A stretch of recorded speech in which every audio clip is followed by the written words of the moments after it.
예레미야 13장 12절입니다. 그러므로 너는 이 말로 그들에게 이르기를 이스라엘의 하나님 여호와의 말씀에 모든 가죽 부대가 포도주로 차리라 하셨다 하라. 그리하면 그들이 내게 이르기를 모든 가죽 부대가 포도주로 찰 줄을 우리가 어찌 알지 못하리요 하리니 너는 다시 그들에게 이르기를 여호와의 말씀에 보라. 내가 이 땅의 모든 주민과 다윗의 왕위에 앉은 왕들과 제사장들과 선지자들과 예루살렘 모든 주민으로 잔뜩 취하게 하고 또 그들로 피차 충돌하여 상하게 하되 부자 사이에도 그리하게 할 것이라. 내가 그들을 불쌍히 여기지 아니하며 사랑하지 아니하며 아끼지 아니하고 멸하리라 하셨다 하라. 여호와의 말씀이니라. 아멘. 14절까지 봉독해 드렸습니다. 오늘 12절부터 13장의 내용이 하나님께서 이제 징계하신다는 징계가 이제 나타나게 되어지면 나타날 그 여러 가지 모습을 얘기하고 있죠. 징계 여러 형태를 얘기하고 있는데 일단 13장 1절로부터 7절까지에서는 띠를 하나 유브라데 강에다가 이렇게 숨겨놨다가 가져와 봐라. 그랬더니 며칠 후에 가보니까 다 썩었어요.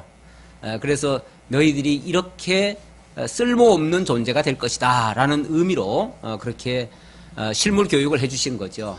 유브라데라고 하는 것은 이스라엘 민족의 근원을 밝히는 내용입니다. 이스라엘 민족은 원래 갈대아 우르에서 유브라데 강을 건너서 넘어왔기 때문에 그래서 유브라데 강을 넘었다는 의미로 히브리인 이렇게 불러줬는데 히브리인으로서 다시 말하면 갈대아 우르에서 이제 넘어왔기 때문에 다시는 가지 말아야 되거든요.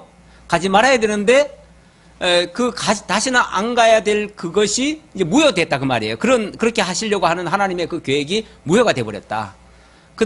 하나님은 갈대아 우르에서 혈혈단신 본토 친척 아비집 다 버리고 이제 너는 나와 새로운 계약을 맺는다. 이제 너는 나의 백성이다. 너는 이제 하나님의 자녀다. 그러면서 아브라함을 불러가지고 아브라함에게 생육 번성하고 땅을 정복하고 다스릴 것을 새로운 민족으로 새로운 나라를 구성할 것을 약속해 주었어요. 근데 그들이 늘 동경하는 것은 그 옛것을 못 버리고 있는 거예요. 그 옛것을. 그러니까 너희들 자꾸 내가 너희의 새로운 남편이 되었는데 새로운 아버지가 되었는데 옛것을 못 버리고 자꾸만 그쪽만 쳐다본다면 그래 좋다. 내가 너하고 계약 맺은 거 내가 파기하고 너희들 그쪽으로 보내주겠다. 그런 의미에서 유브라데 강에다가 당신이 이 띠를 거기다 갖다 놓으라 그랬잖아요. 띠라고 하는 거는 원래는 그 제사장의 띠인데 제사장이 이스라엘 백성들을 품에 안고 띠로 딱 묶어가지고 우리는 하나가 됐다고 하는 그 의미인데 이걸 이제 띠가 무너져 버렸으니까 하나님과의 관계가 깨져버린 그런 의미를 보여주는 거예요. 그래서 결국은 이 말은 결국은 너희들 다시 너희 본래 있던 그곳으로 내가 다시 보내겠다 그 얘기예요. 그 의미가 바로 유브라데 강을 건너서 갈대아 우르로 너희들을 내쫓아버리겠다 그런 의미였어요. 자, 그렇게 되어지면 그걸로 인해 가지고 무슨 하나님의 목적이 있어서 그렇게 하시는가? 바로 이스라엘이 가지고 있는 그 교만을 무너뜨리기 위해서 교만의 그런 싹을 아예 제거하기 위해서 그렇게 한다. 이 교만이라고 하는 게 자기 잘났다고 하고 자기 생각이 옳다고 주장하고 자기 고집대로 나가는 거 이걸 지금 교만이라고 얘기하거든요. 그러니까 그 백성들이 하나님의 뜻은 모르고 자기들 생각이 옳은 줄만 알고 계속 밀어붙이고 가고 있어요. 그것이 틀렸다는 것을 하나님이 보여주려고 너희들의 교만의 그 싹을 아예 그냥 내가 도려내기 위해서 너희들을 썩혀버리겠다 이렇게 하신 거예요. 그래 놓고 그렇게 하는 과정 다시 말하면 그렇게 그들의 그 교만한 것을 다 무너지게 하려면 그들이 제정신 가지는 할 수 없잖아요. 그러니까 어떻게 해요? 술 취하게 해서 비틀거리게 해서 제정신 못 차리게 해서 결국은 엉뚱한 짓 해가지고 무너지게 만들겠다는 거예요. 그렇게 하기 위해서 오늘 본문에는 하나님의 그 포도주의 잔들이 다 넘치게 하고 그 포도주를 마심으로 인해서 비틀거리고 충돌하게 될 것을 예고하는 말씀입니다. 그러므로 너는 이 말로 그들에게 이르기를 이스라엘의 하나님 여호와의 말씀에 모든 가죽 부대가 포도주로 차리라. 모든 가죽 부대가 다 포도주로 차버린다. 이것은 백성들이 온통 이 포도주라고 하는 것은 일종의 쾌락의 상징물이에요. 그래서 원래 하나님 앞에 나아갈 때는 절대 이 쾌락으로 나아가서는 안 되거든요.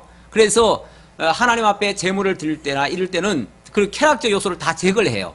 제거를 하는데 하나님께서 그냥 모든 그 가죽 부대마다 그냥 포도주로 꽉꽉 채워준대요.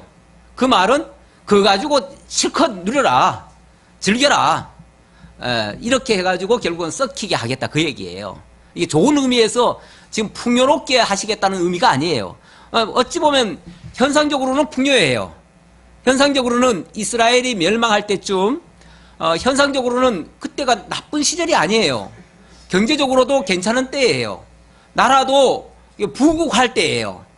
그래서 주변 나라들을 어느 정도 제압하면서 살만한, 그래서 백성들은 착각을 하는 거죠.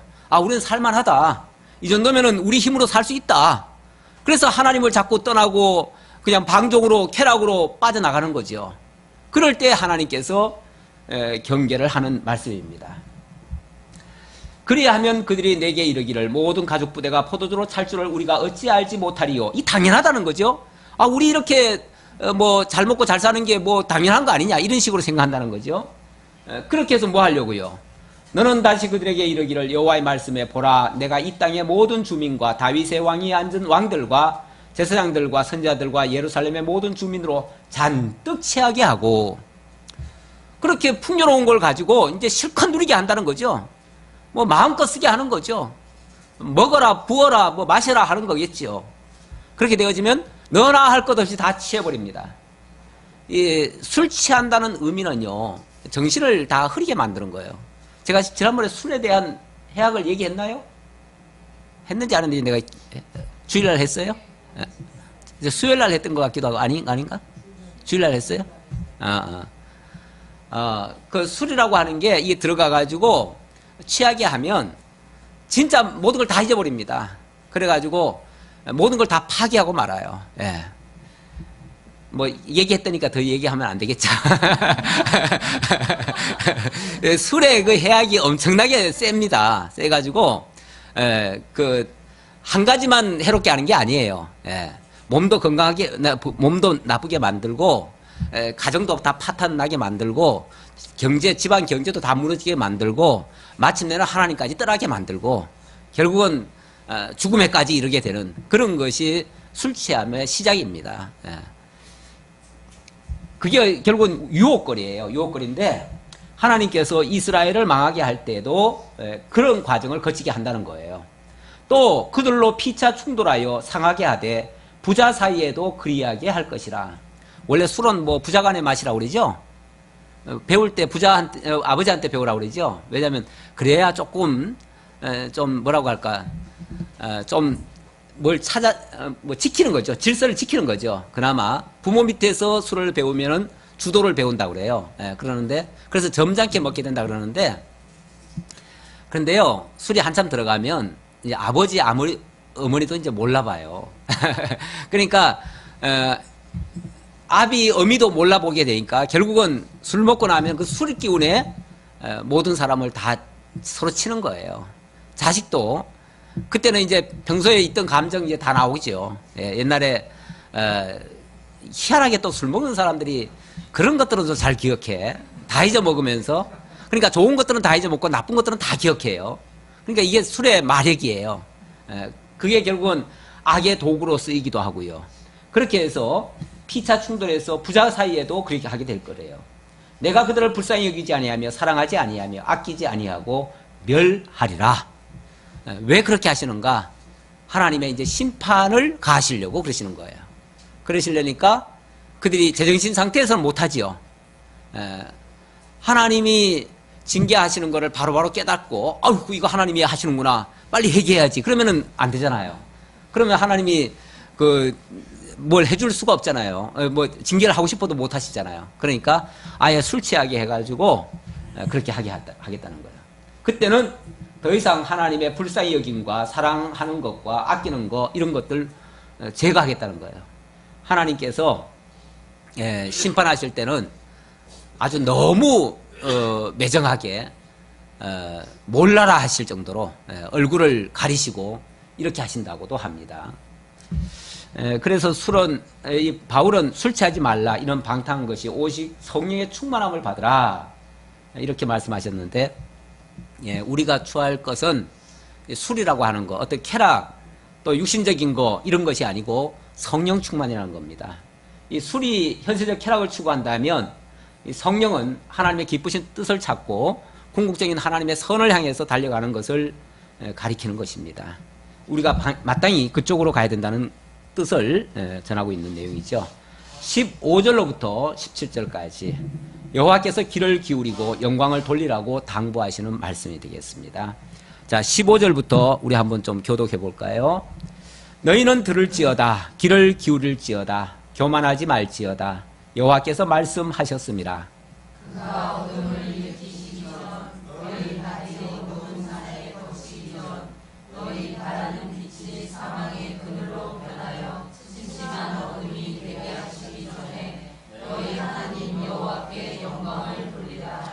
너희가 이를 듣지 아니하면 나의 심령이 너희 교만으로 말미암아 은밀한 곳에서 울 것이며 여호와의 양떼가 사로잡힘으로 말미암아 눈물을 흘려 통곡하리라. 우선 17절까지입니다. 하나님께서 언제까지 마냥 참고 기다리시기만 하겠느냐 그런 의미죠.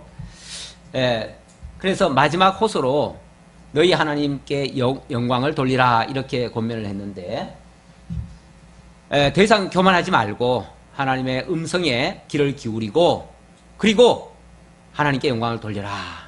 뭐 하기 전에?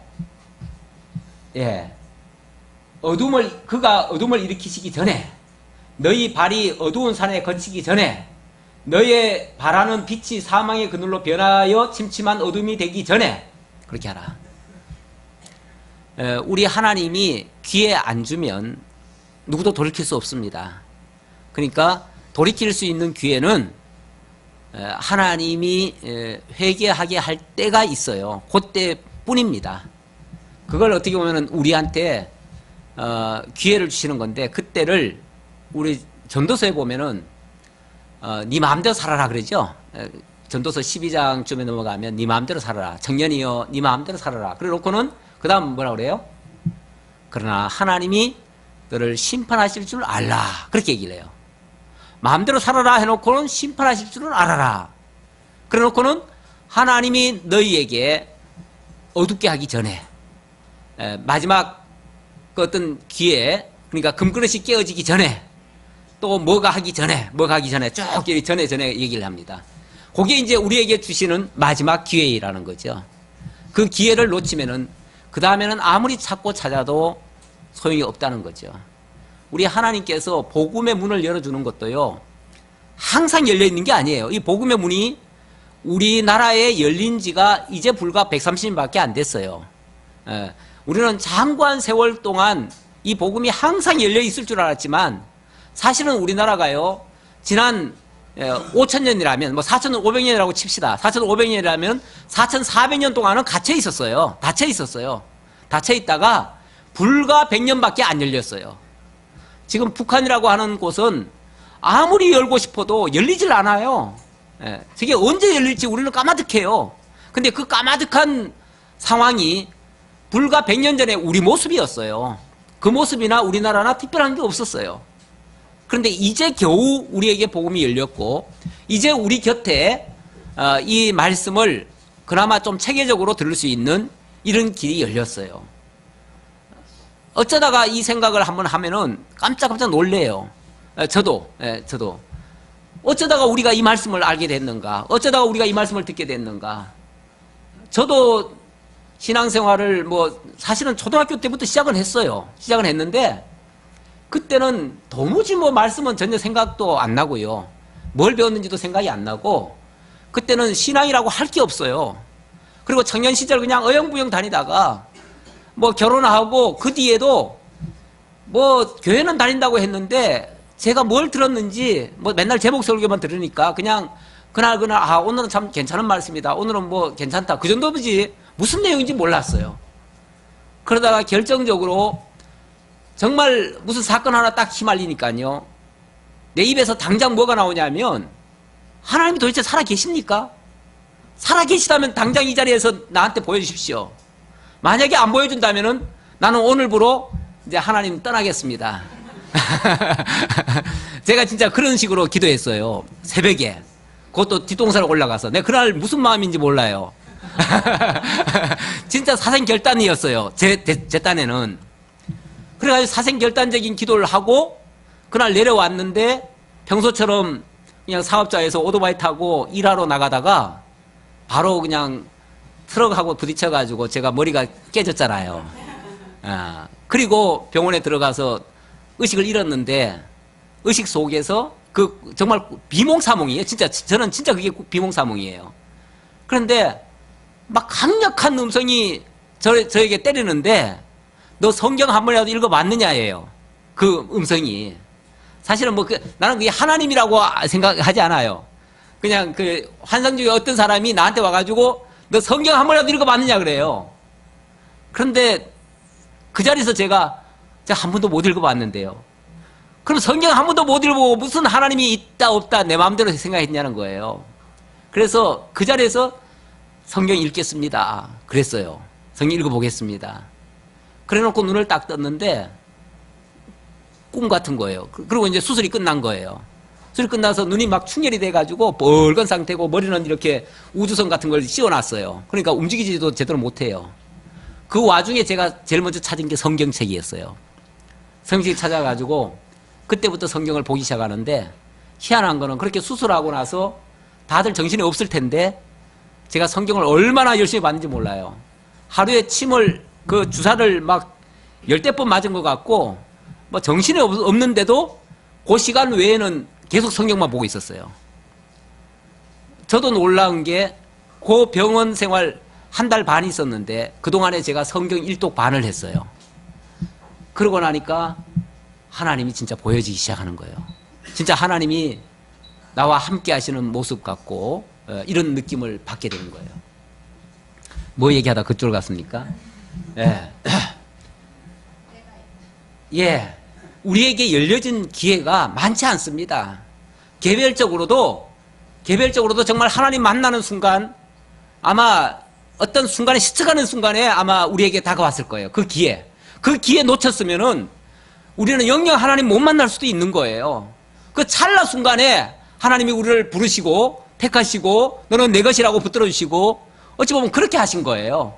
그래서 오늘 여기까지 왔고 여러분과 제가 또 같이 만나서 이 말씀을 같이 나누고 수 있는 거예요. 이게 흔한 게 아니에요. 아무 때나 믿을 수 있는 게 아니에요. 오늘 안 믿으면 내일 믿으면 되지. 뭐 오늘 안 하면 뭐 나중에 하면 되지. 한 10년 후에 뭐 내가 아직 죽을 날이 멀었는데 한 50년 있다가 하지. 죄송하지만 그때 가면 늦습니다. 그때 가면 우리 성경의 표현에 의하면은 하나님 예수님 문 닫아놓고요. 밖에서 아무리 문 두드려도 없다고 그래요. 더 이상 너를 위해서는 열지 않겠다 그래요. 이렇게 주님께서는 각자에게 문을 열어주는 기회가 따로 있습니다. 아무 때나 듣는 게 아니에요. 그래서 기회 줄 때 들으라는 거예요. 기회 줄 때 들으라. 들을지어다 15절 귀를 기울일지어다 교만하지 말지어다. 하나님의 음성에 귀를 기울이고 하나님의 말씀을 듣고 그리고 네 고집대로 하지 말아라. 교만이라는 게 자기 생각대로 하는 거 아니에요. 자기가 하나님이 돼가지고 자기 주장대로 하고 이런 거 하지 말아라. 그리고 하나님께서 어둠을 일으키시기 전 바로 그게 기회입니다. 어두운 산이 거치기 전 너희 바라는 빛이 사망의 그늘로 변화있기 전 결국 우리 죽으면 끝이잖아요. 더 이상 말씀 들을 기회 없어요. 이 땅에 산다고 하는 의미는요 하나님 만날 수 있는 기회를 얻는다는 그 기회예요. 그래서 소중한 거예요. 그러니까 하나님을 만나기 위해서 소중한 거지 이 자체의 삶이 중요한 게 아니에요. 사람들은 그냥 무조건 오래 사는 게 그냥 장땡인 줄 알고 그게 삶의 목적인 것처럼 또 생각하는 사람들도 있는데 무조건 사는 거는 의미가 없어요. 사실 하나님을 만나는 데 의의가 있어요. 하나님 못 만나면 정말 오랜 세월 사는 게 어쩌면 더 괴로울 수도 있어요. 더 저주일 수도 있어요. 그래서 하나님 만날 기회로 주시기 위해서 하나님께서 그렇게 했다. 그러니까 이때에 하나님을 깨닫고 너희 하나님 여호와께 영광을 돌리라. 그 말은, 영광을 돌린다는 말은 우리가 뭘 해드리는 게 아니에요. 우리가 뭘 해드리겠어요. 영광은 하나님이 나타내셔요. 하나님이 나타내신 그 자체를 우리가 인정하고 그분을 믿고 따르는 것이 결국은 그분이 하셨다는 걸 인정하는 게 결국은 영광 돌리는 거예요. 하나님께서 나를 불러주셨습니다. 이건 하나님의 은혜입니다. 이건 하나님의 사랑입니다. 모든 하나님 영광 하나님 거두시옵소서. 내가 취할 게 아닙니다. 그 말이죠. 하나님이 하신 거 가지고 내가 이득 보는 게 아니라 하나님의 이름이 빛나고 하나님의 영광이 드러나고 그렇게 하는 것이 영광을 돌리는 거예요. 너희가 이를 듣지 아니하면 나의 심령이 너희 교만으로 말미암아 은밀한 곳에서 울 것이다. 이건 물론 예레미야의 말이겠죠. 예레미야가 이렇게 외치는데도, 이렇게 기회를 주고 마지막으로 지금 어떻게 보면 호소하는데 이 말씀을 안 듣는다면 그 안타까움에 정말 그들이 보지 못하는 곳에서 너무 막 탄식을 하면서 아파하겠죠. 그게 예레미야의 심정이에요. 될 것이며 여호와의 양떼가 사로잡힘으로 말미암아 눈물을 흘려 통곡하리라.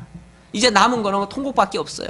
그래서 예레미야는 백성들은 말을 안 듣지요. 하나님은 징계하신다고 하지요. 중간에서 나오는 게 애통밖에 없어요. 그래서 예레미야의 일생은요, 눈물의 선지자라고 그래요. 얼마나 많은 눈물을 흘렸는지.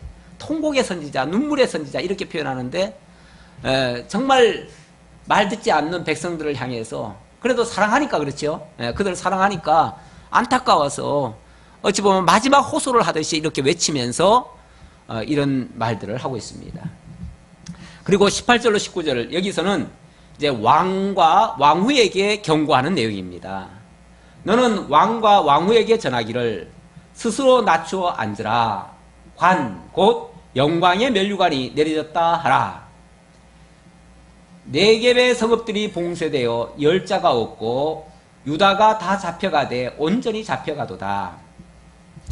왕과 왕후에게 스스로 낮추어 앉으래요. 그 말은 스스로 왕자리에서 내려오라는 거예요. 이 왕 자격이 없는 사람이 왕자리에 올라 있으면은 온 백성들을 다 도탄에 빠뜨리고 같이 다 망하게 만들어요. 그러니까 너는 쉽게 말하면 자격 없다. 그러니 너 스스로 내려와라. 또 왕후까지도 원래 이제 이때가 언제냐면 여호야긴 왕 때예요. 여호야긴 왕 때인데 여호야긴은 나이도 어리고 그 아버지의 대를 이어서 뭐 갑자기 이제 들어간 거예요. 왕이 된 거예요. 되니까 이제 어찌 보면 그 왕후가 섭정을 하듯이 한 거예요. 근데 아버지 때에 이미 기울었거든요. 기울어 가지고 그가 이제 처음에 아마 요아스가 저기 애굽으로 잡혀갔을 거예요. 그게 경고거든요. 경고인데 그 다음에 왕이 여호야긴이 들어와 가지고는 또 거스리는 거예요. 거스리니까 하나님께서 2차 경고를 또 하는 거예요. 넌 자격 없다. 그래서 결국은 이 경고를 듣고 3개월 만에 왕은 왕위에서 폐위가 됩니다. 폐위가 되고 그 왕후조차도 폐위가 돼요. 왕후가 이제 쉽게 말하면 섭정을 했는데 섭정 자리까지도 빼앗기게 되는 거죠. 이렇게 스스로 낮춰 앉으라고 했는데 또 왕은 지 발로는 안 내려가죠. 원래 권력자 치고요 자기 발로 내려가는 사람 거의 없습니다. 정말 죽이라고 끌어내기 전까지는 안 내려가죠. 보통 그래요. 왜냐하면 내려가면 죽는 줄 알아요. 사실은 내려가는 게 사는 길이거든요. 내려가는 게 사는 길인데 안 내려가려고 발버둥 치다가 결국은 끌려 내려가는 거죠. 근데 끌려 내려가면 비참한 거죠. 자, 그래서 만약에 스스로 낮추지 않으면 잡혀가게 된다. 이렇게 이제 예고를 했는데 어떻게 되는가? 19절. 네겝의 성읍들이 봉쇄되어 열자가 없고 유다가 다 잡혀가되 온전히 잡혀가도다. 너희 스스로 안 내려오면 다 끌려갈 수밖에 없다. 그리고 네겝의 모든 성읍들이 다 봉쇄될 거다. 쉽게 말하면 더 이상 도와줄 자도 없고 너희들은 다 이제 봉쇄될 것이고 이제 너희들을 막아줄 자가 없다 그 말이죠. 그러니까 정말 이 위기 상황을 진짜 느낀다면 하루속히 내려와고 하나님 앞에, 물론 하나님 앞에 회개하라는 거죠. 그런데 뭐 망할 때가 됐는데 깨닫겠어요? 깨달으면 망하지 않게요. 예. 그러니까 결국은 고집 피우고 계속 가다가 망하는 길로 가게 되는 거죠. 예. 자, 그 다음 20절로 또 교독을 해보죠. 여기서는 간음한 예루살렘을 향해서, 이건 이제 이스라엘 전체 백성들을 향해서 하는 말이죠. 아까는 왕에게 한 말이고요.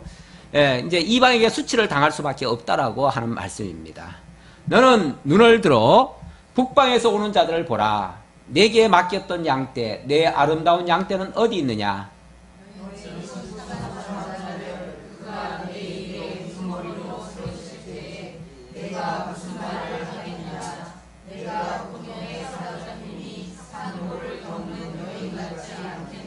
예, 일단 조금 얘기하고 넘어갈게요. 너는 눈을 들어서 북방에서 오는 자들을 자세히 보래요. 예. 그러니까 쉽게 말하면 너희를 치러 오는 자들이 저 북방에서 온다 그 소리죠. 저 북방에서 올 거다. 오는데 그 북방이 누구냐 하면은 너의 친구 삼았던 자를 그가 내 위에 우두머리로 세우실 때, 이렇게 얘기합니다. 너의 친구였던 자가 너를 잡으러 온다 그 얘기예요. 바로 이 북방, 쉽게 말하면 이 바벨론이 어떤 나라였냐면 히스기야 시절에 이 히스기야와 거기 북방왕, 그 당시는 왕이 아니었어요. 그때는 장군이었어요. 그 장군과 굉장히 친구였어요. 쉽게 말하면 친구 나라예요, 친구 나라. 그 당시는 바벨론도 소국이었고 유다도 소국이었는데 아수르의 그 위협 앞에, 다른 패권 국가의 그 위협 앞에 같이 힘을 모았던 나라예요. 그래가지고 히스기야가 병이 드니까 그 장군이 병문안까지 왔잖아요. 병문안까지 와가지고 그래서 너무 기뻐가지고 내탕국까지 다 보여줬잖아요. 그때가 느부갓네살이었네? 아니 히스기야 때 그 왕이 누구죠? 그 바벨론 느부갓네살이었어요? 예, 뭐 그렇다고 칩시다. 좀 틀려도 이해하시고. 잠깐 그 바벨론 사람이 왔어요. 그랬을 때 내탕국을 다 보여줬어요. 그때 이사야한테 아주 혼났죠. 히스기야가 왕이요, 도대체 왕이 지금 무슨 짓을 하셨습니까? 제가 너무 기뻐서 이렇게 병문안을 왔는데, 저 멀리서 왔는데 기뻐서 우리 내탕국을 다 보여줬습니다. 그랬더니 왕이요, 지금 정말 바보 같은 짓을 했나이다. 예. 하나님께서 말씀하시기를 네가 네 건 줄 알고 그렇게 자랑했으니 다 빼앗아가게 하겠다. 그렇게 말씀하셨어요. 그래서 그때부터 바벨론은, 그 당시는 쉽게 말하면 바벨론보다도 유다가 더 문화가 더 발달했었던가 봐요. 그러니까 그들이 여기 걸 욕심을 낸 거예요. 그걸 보고는 때만 되면은 우리가 저놈 걸 다 빼앗아야 되겠다, 이런 생각을 한 거예요. 그러다가 이제 유다가 조금 약해지고 자기네들이 세지니까 유다까지 집을 삼키는 거죠. 그래서 다 빼앗아가는 거죠. 이 국제 간에는요, 원래 친구라는 게 없습니다. 어제의 친구가 이해관계에 따라서 오늘은 대적이 되고요, 다 서로 이용의 가치일 뿐이에요. 그러니까 다 필요하면 친구 맺고요, 또 아니다 싶으면은 어느 순간 돌변해가지고 또 대적이 돼요. 그래서 국제간에는 절대 친구라고 맹신했다가는, 그래서 친구니까 우리 같이 공유하자 하고서 우리 정보 다 내주고 하면요, 어느 순간에 우리 거 뒤통수 칩니다. 그게 국제 정세예요. 그래서 국제간에는 영원한 친구도 없고 원수도 없어요. 어제 저기 오늘에 또 친구가 될 수 있어요. 그럼 필요에 따라서 하는 거예요. 그래야 되는데 이렇게 덮어놓고 믿어가지고, 너무 착한 것도 문제예요. 히스기야가 되게 착하거든요. 히스기야가 되게 착해요. 그래가지고 막 그 이웃 나라, 그 쉽게 말하면 북쪽 이스라엘이 원수였는데 그 원수까지 다 품어안잖아요. 그래가지고 거기도 어떻게 해서든지 도와주려고 거기에 사람들 보내가지고 거기도 다 제사 드리게 하고 온갖 그 계몽운동까지 해가지고 그 종교 개혁을 자기네만 하는 게 아니라 그 이웃 나라까지 다 해가지고 그야말로 참 착한 거예요. 하나님은 그걸 선하게 보셨어요. 그러나 이 착한 게 어떨 때는요, 너무 물러터져가지고 쓸데없는 이런 또 손해를 볼 때가 있어요. 그러니까 국제간에는 뱀같이 지혜롭고 비둘기같이 순결한, 그러니까 자기 백성을 향해서는 비둘기같이 순결해야 되겠고요. 국제간에는 뱀같이 슬기로워야 돼요. 예. 그 정도로 이 사실 깨어있지 않으면은 정신 바짝 안 차리면은 다 이용당합니다.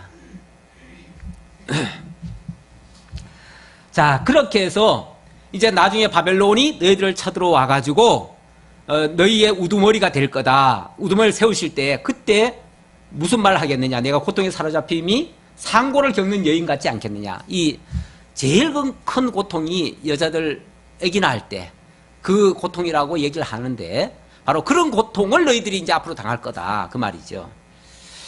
또 한번 교독해 보지요. 내가 마음으로 이르기를 어찌하여 이런 일이 내게 닥쳤는고 하겠으나 내 죄악이 크므로 내 치마가 들리고 내 발꿈치가 상함이니라.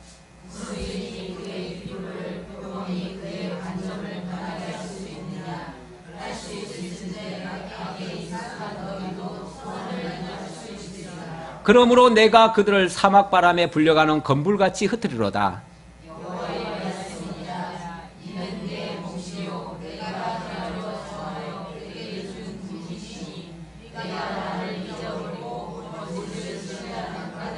예, 그들이요 하나님께서 이제 진노하셔서 이제 심판을 하시면 이제 징계죠. 징계 차원에서 하시면은 그 당하는 입장에서는 아니 우리가 무슨 잘못을 했길래 하나님 갑자기 이러시는가 해가지고 깜짝 놀란다는 거예요. 근데 이게 또 뻔뻔한 얘기 아니냐 그 말이죠. 너희들이 얼마나 그동안 하나님을 대적해놓고 하나님이 징계한다고 왜 하나님이 갑자기 우리한테 이러십니까? 라고 말을 하니까 이거 뭐 최소한 양심도 없다는 거죠. 이스라엘 백성들이. 예, 양심도 없고 아주 뻔뻔하다는 거죠. 예. 네 죄악이 크므로 예. 그러니 얼마나 자기들 죄악이 있다는 것 자체를 모르면 그런 소리를 하겠느냐 그 말이죠. 그러니까 너희들이 이렇게 엉터리 갖고 너희들의 그 죄악이 이렇게 커 하는 것을 보여주려고 하나님이 아예 그들을 그냥 발가벗기겠다는 거예요. 예. 그래서 아주 막 창피할 정도로 만들어버리는데 그 장면이 뭐냐면은 너희들의 그 치마를 들어 올리겠다 이런 표현을 해요. 내 치마가 들리고 내 발꿈치가 상함이니라. 막 그냥 벌거벗겨 가지고 질질 끌고 가니까 발꿈치는 다 상하고 치마가 이렇게 들리워졌으니까 결국은 부끄러움을 다 당하게 하겠다. 결국 이스라엘 백성들을 하나님께서요 끌고 갈 때 어떻게 끌고 가냐면 마치 굴비 엮듯이 엮어가지고 끌고 가요. 나중에 보면 실제로 그렇습니다. 그러니 얼마나 정말 이렇게 창피를 당할 수가 없어요.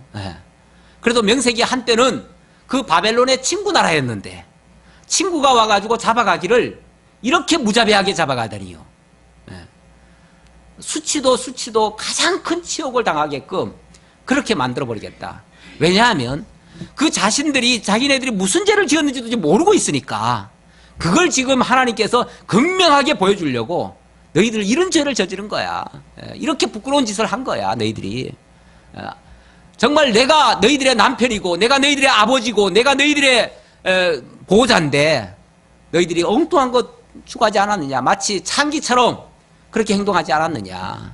그러니 창기가 정말 창피를 당하는 것처럼 만들어버리겠다. 이런 식의 표현이 이런 내용이에요. 그러면서 구수인이 그의 피부를 표범이 그의 반점을 바꿀 수 있느냐? 바꿀 수 있다면 너희같이 그 악한 자들도 선을 행할 수 있겠다. 그러니까 그 말은 너희들이 뭐 회개하고 돌이켜서 다시금 하나님이 그 일을 안 당하게끔 하기가 힘들다 그 말이죠. 그만큼 너희들은 이미 그 악으로 완전히 굳어져 버렸다. 그러니까 뭐 하나님이 조금 징계해가지고 아이고 우리 잘못했군요 하나님 용서해 주세요 이럴 사람들이 아니라는 거예요. 그런 사람들이 아니라는 거예요.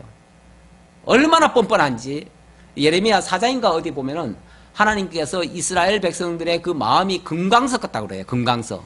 이 금강석이라고 하는 거는 원래 이게 쇠로도 안 갈리는 거예요. 쇠를 깎아내는 게 금강석이에요. 우리말로 하면 다이아몬드예요. 그래서 쇠를 자를 때 다이아몬드석으로 자르거든요. 돌이나 뭐 이런 다 다이아몬드석으로 잘라요. 그만큼 단단하다는 거죠. 그러니까 너희들의 그 고집이 그렇게 세다는 거예요. 이스라엘의 고집. 원래 죄인이었던 사람들은요 회개도 잘해요. 그렇잖아요. 워낙 자기네들이 악한 줄 아니까 잘못했다고 하면은 아이쿠 우리 잘못했습니다 용서해 주세요 하고서 회개도 잘해요. 근데 원래 선민의식 속에 가득 차 있던 사람들은 회개도 잘 못해요. 왜냐하면 자기네는 항상 선하다고 생각하고 자기 생각은 항상 옳다고 판단하니까. 이게 제일 무서운 거예요. 이건 돌이킬 줄 모르는 죄악이에요. 그래서 이 선민의식, 특히 그 유대인 선민의식, 예. 그래서 자기들만 하나님의 특별 백성이라고 생각하는 사람들. 그 대표적인 케이스가 요즘은 그 IS들이 그런 생각을 가지잖아요. 그래서 자기들은 항상 선이에요. 자기들은 살인을 해도 그게 선이에요. 하나님의 이름으로 살인하는 거예요. 예. 오히려 살인하면 하나님의 나라의 직통으로 가요. 예. 그냥 곱게 신앙생활을 해가지고는 너무 힘들게 올라가. 천국 가기가. 사대를 많이 타야 돼요. 그런데 뭐 알라의 이름으로 일을 하면은 예, 바로 직통으로 간대요. 가가지고 거기 가면 또 예쁜 처녀들이 그렇게 많대네요. 그래서 바로 오는 그런 사람들을 위해서 그 처녀들이 그렇게 아주 준비되어 있대요. 그래서 청년들이 그냥 이 땅에서는 원래 그 이스라엘이 아니라 이스마엘 자손들은요, 그 돈 없고 힘 없으면요 장가도 못 가요. 왜냐하면은 한 사람이 4사람의 여자들을 얻거든요. 4사람까지 공식적으로. 그러다 보니까 돈 없고 백 없는 사람, 이런 사람들은 장가를 못 가요. 그런데 바로 천국 올라가 가지고 처녀들을 만날 수 있는 기회, 티켓을 준다니까 이게 웬 떡이에요. 그래서 그냥 그 무모한 짓도 하는 거예요. 예. 참 IS가 얼마나 어리석은 생각을 하고 그걸로 신앙 교리를 만들어 가지고 그렇게 젊은이들을 유혹하는 거예요. 예. 그래서 우리나라에서도 취직 못하고 앞으로 미래가 까마득한 한 청년이 그거 동경해가지고 갔잖아요. 예, 그런 예가 있어요. 예. 예, 몇 절입니까? 24절 했고요. 네, 합시다. 26절 봅시다. 그러므로 내 치마가 내 얼굴에까지 들려서 내 수치를 드러내리라. 시작. 내가 너희 가능과 사악한 소리와 그들의 작은 산 위에서 내가 행하는 음란과 음행과 가증한 것을 보았노라. 화 있을진저 예루살렘이여 내가 얼마나 오랜 후에야 정결하게 되겠느냐. 내가 얼마나 오랜 후에야 정결하게 되겠느냐. 지금으로 봐서는 까마득해요. 지금으로 봐서는. 도대체 이 백성들을 제대로 회개시켜가지고 정결하게 만들려니까 하나님은 그렇게 만들고 싶은데 그게 하나님의 계획인데 지금 현재로 봐서는 싹수가 놀아요. 그러니까 이거를 곱게 어디 가서 이렇게 훈련시켜가지고 와가지고는 안 될 것 같아요. 그러니까 어떻게 해야 돼요? 아예 깡그리 그냥 무너뜨려야 돼요. 아예 그냥 옷을 홀딱 뺏겨가지고 그냥 얼굴까지 다 치욕을 당하게 만들어야 돼요. 그래 놓고 오랜 후에, 얼마나 오랜 후에야 그러는데 얼마간 오랜 후에 그때 하나님이 다시 돌이켜서 제대로 자기 백성을 삼겠다 그 말이에요. 그러니까 이 말 속에는요 하나님이 이제 이 백성들 도저히 그냥은 안 되겠으니 이들을 이제 그냥 부서뜨리는 거예요. 쉽게 말하면 우리가 흔히 제가 얘기하듯이 아파트 재건축하듯이 기존의 건물을 아무리 고쳐도 못 쓰겠어요. 그러니까 아예 그냥 부셔뜨려 버려요. 그냥 가루를 만들어 버려요. 가루 만들어 다음에 터전 다시 만들고 그냥 처음부터 기초부터 아직 그냥 다시 다 뽑아내고 그리고 그곳에다가 아주 튼튼한 집을 새로 짓는 거예요. 그렇게 하듯이 하나님께서 이 유다 민족을 아예 그냥 이 땅에서는 안 되겠어요. 여기서 놓고는 못 고치겠어요. 그러니까 먼 나라로 끌고 갔다가 그래서 아예 그냥 까마득하게 잊어먹게 만들고 그 후에 그때가 좋았는데 하고 동경할 때 그때가 이제 마음이 조금 녹아질 때 아니에요? 그때에 그들의 마음을 돌이켜가지고 다시 돌아오게 해서 다시 심겠다. 새로운 백성을 만들어주겠다. 이제 그런 계획이에요. 그러니까 이런 계획을 하나님께서 지금 당장 징계를 통해서 하시고 먼 나라로 결국은 쫓겨가게 하시겠다는 얘기예요. 그걸 지금 여러 가지 지금 표현으로 하는 거예요. 그러니까 당연히 가야 할 만한 이유가 있는 거죠. 가지 않고는 자기 백성을 만들 수 없는 거죠. 예, 그만큼 죄악이 아주 가득 차 있다는 거예요. 이건 뭐 도저히 어떻게 수리해가지고 쓸 수 없는 정도예요. 그래서 아예 리바이벌, 그냥 완전히 죽였다가 살리는 거예요. 그냥 죽였다가. 이 성경의 원리가 5절에 그렇다고 했잖아요. 죽게 했다가 다시 살아나게 하는 거. 세례의 원리도 그거예요. 세례라고 하는 게 옛사람은 죽고 새사람으로 거듭나는 거예요. 이 육은 죽고 영으로 거듭나는 거예요. 이 정말 세속적인 것은 다 제거되고 하나님의 사람으로, 하나님의 나라 것으로 완전히 탈바꿈시켜버리는 거. 이런 작업을 하려니까 좀 많은 세월이 필요해요.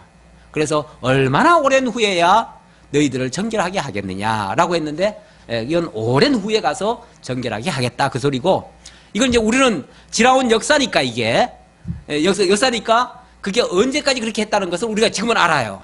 언제까지예요 그게? 바로 70년이라고 하는 하나님의 한정된 기간 동안. 그러니까 그 당사자들 입장에서는 굉장히 오랜 세월이에요. 그렇잖아요.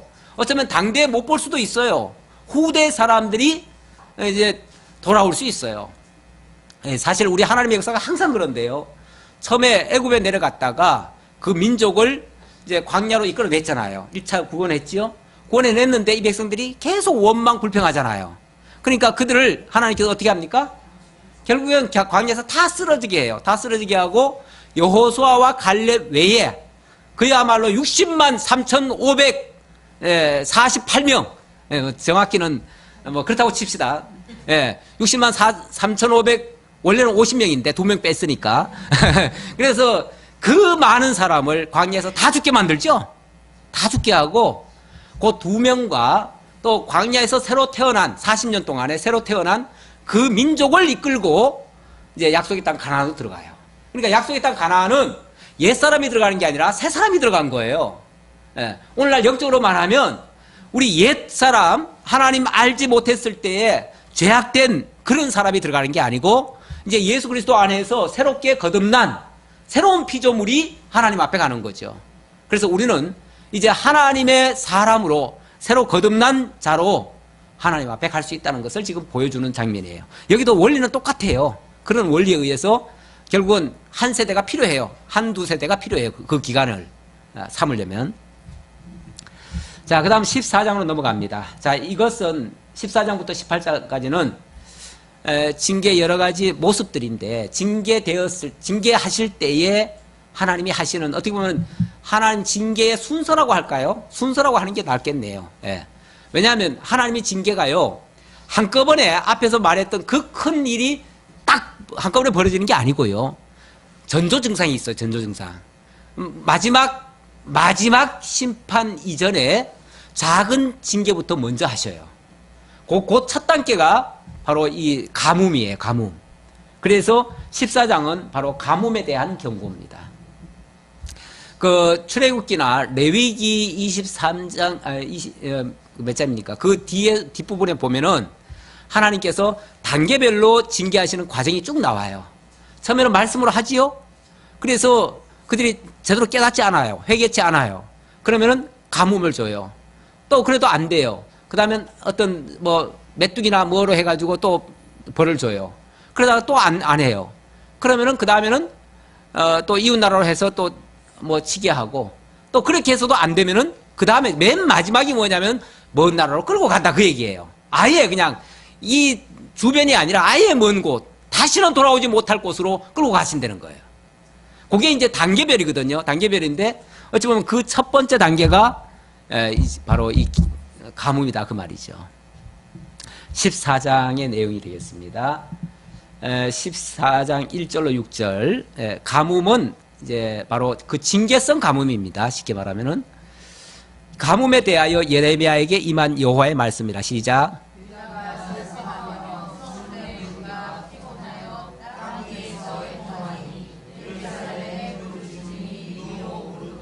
귀인들은 자기 사환들을 보내어 물을 얻으려 하였으나 그들이 우물에 갔어도 물을 얻지 못하여 빈 그릇으로 돌아오니 부끄럽고 근심하여 그들의 머리를 가리며 땅에 비가 없어 지면이 갈라지니 가난한 자가 부끄러워서 그의 머리를 가리는구나. 들의 암사슴은 새끼를 낳아도 풀이 없으므로 내버리며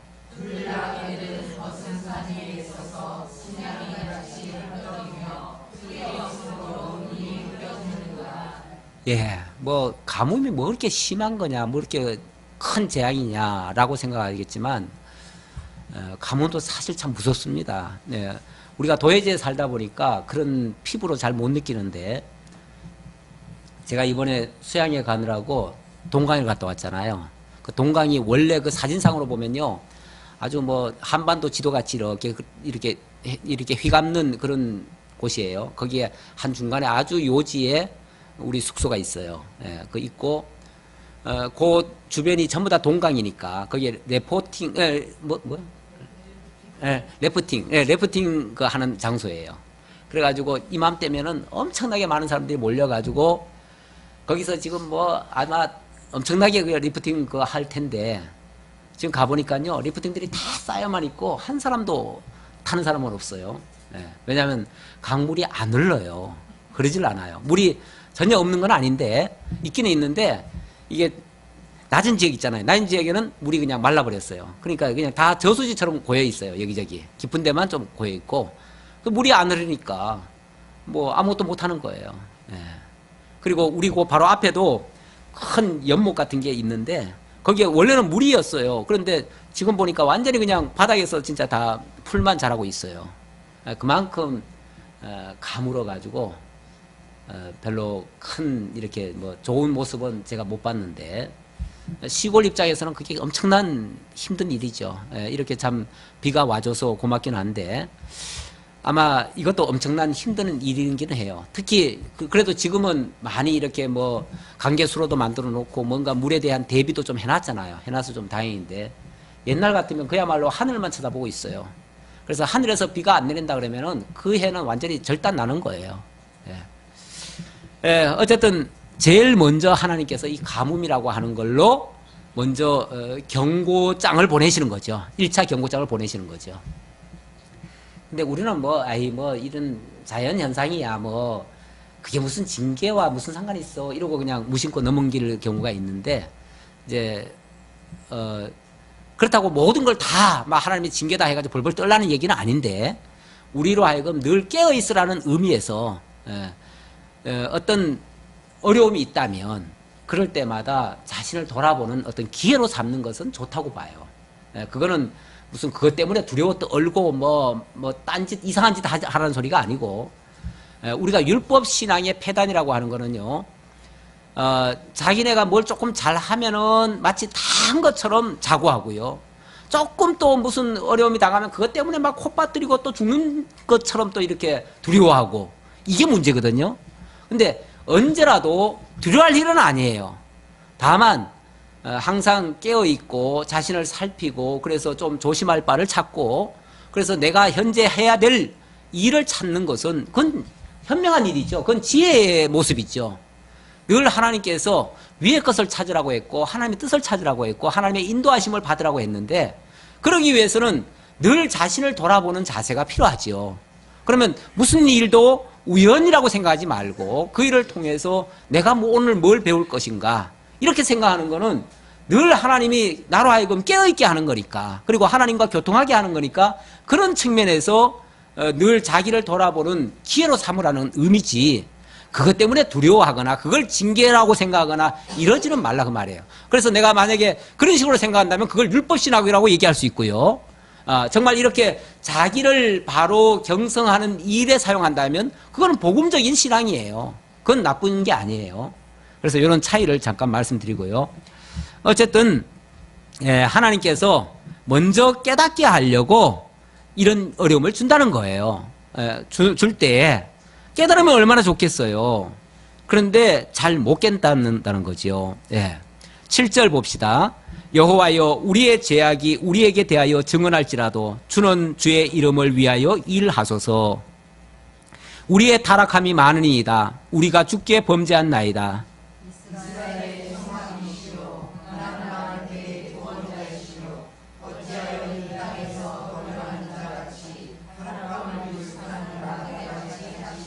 다 같이 어찌하여 놀란 자 같으시며 구원하지 못하는 용사 같으시니까 여호와여 주는 그래도 우리 가운데 계시고 우리는 주의 이름으로 일컬음을 받는 자이오니 우리를 버리지 마옵소서. 예.